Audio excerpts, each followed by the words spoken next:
Welcome back नाज़रीन। Headlines आप मुलाहिजा कर चुके हैं। अभी आपको बराह रास्त इस्लामाबाद ले चलेंगे जहां पर शाह महमूद कुरैशी इस वक्त मीडिया से बातचीत कर रहे हैं। मैं समझता हूँ ये बहुत अहम इजलास है। पूरी पाकिस्तान की आवाम की नज़रें और बैरून मुल्क रहने वाले पाकिस्तानियों की नज़रें आज के ऐवान पर लगी हुई हैं। ये मसला पाकिस्तान के मुस्तकबिल का है। करप्शन ने हमारे माशरे को बर्बाद कर दिया है और हम समझते हैं कि आज करप्शन मिटाओ मुल्क बचाओ का जो नारा है वो कौम की ज़रूरत बन चुका है। आज मैं नहीं कह रहा, आज जो इंटरनेशनल कॉन्फ्रेंस हुई है लंदन में, जिसमें secretary of state John Kerry की अब तकरीर सुन रहे हैं ना, वो कह रहे हैं कि करप्शन आज इतना बड़ा चैलेंज है दुनिया के लिए जितनी कि दहशतगर्दी है।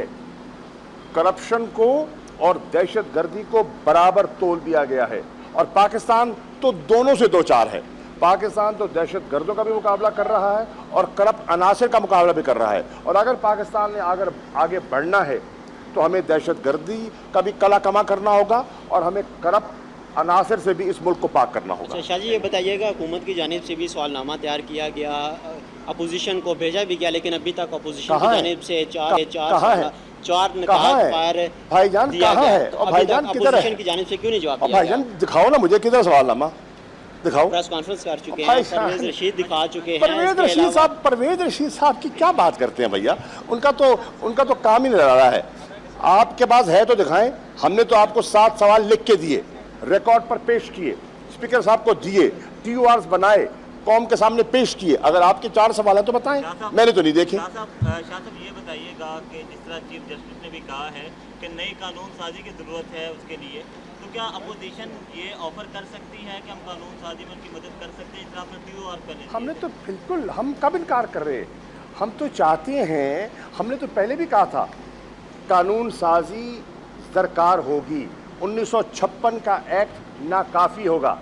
मेरा रिकॉर्ड पे है बात, मैंने असेंबली में कहा है, मीडिया के सामने कहा है। हुकूमत ने हमारी बात ना मानी, उन्होंने कहा यही TORs हैं और कुछ नहीं मानेंगे। आज हुकूमत ने अपना फैसला कैसे बदल लिया? आज हुकूमत में ये लचक पैदा क्यों हो गई? पहले हमारी बात सुनने को तैयार हो जाते तो आज ये सुबकी ना खानी पड़ती। हमने पहले कह दिया था कि 56 का एक्ट जो है उससे एक एम्पावर्ड कमीशन नहीं बन सकता। हुकूमत मानने को तैयार नहीं थी। आज हुकूमत नई कानून साजी करने के लिए कैसे तैयार हो गई है? हमने पहले कहा था कि PIA की निजकारी मत करो, नहीं होगी, नहीं मानी थी। आज कैसे मान गई? हमने पहले कहा था कि टैक्स एमनेस्टी स्कीम जो आप ला रहे हो वो नाकाम होगी। आज हुकूमत खुद एतराफ़ कर रही है। आज के अखबारात में वो एक नया तजवीज़ दे के आ रहे हैं और एतराफ़ कर रहे हैं कि हमारी टैक्स एमनेस्टी स्कीम नाकाम हो गई। जो हमने फाइलर्स को इकट्ठा करना था वो नाकाम हो गए। फ़र्क ये है कि ये पहले नहीं सुनते, नाकामी के बाद ये कबूल करते हैं। कहते हैं ना 100 डंडे भी थे 100।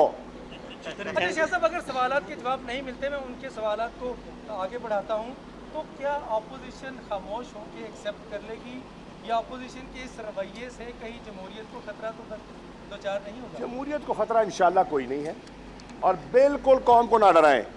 जमहूरियत को अगर ख़तरा है तो करप्शन से है, जमहूरियत को ख़तरा है तो करप्ट अनासर से है। जब तक करप्ट अनासर रहेंगे जमहूरियत पर सवालिया निशान उठते रहेंगे। इंशाअल्लाह पाकिस्तान में जमहूरियत पर मुत्तफ़िक हैं, 73 के आइन पर मुत्तफ़िक हैं। जमहूरियत को कोई ख़तरा नहीं हो सकता है कुछ अफराद को हो, जमहूरियत को नहीं है। रहनुमा पाकिस्तान तहरीक इंसाफ शाह महमूद कुरैशी में मीडिया से बात कर रहे थे। उनका कहना था कि जमहूरियत को खतरा बिल्कुल भी लाहक नहीं है, कुछ अफराद को खतरा जरूर हो सकता है। और आज के इजलास के हवाले से उनका यह कहना था कि ओपोजिशन अपना रद्द अमल इजलास की कार्रवाई के बाद देगी। करप्शन मिटाओ मुल्क बचाओ का नारा मुल्क की सबसे अहम जरूरत है। करप्शन और दहशतगर्दी दोनों मसाइल अहम है। दहशतगर्दी का खात्मा भी करना है और साथ ही साथ करप्शन का खात्मा भी करना है।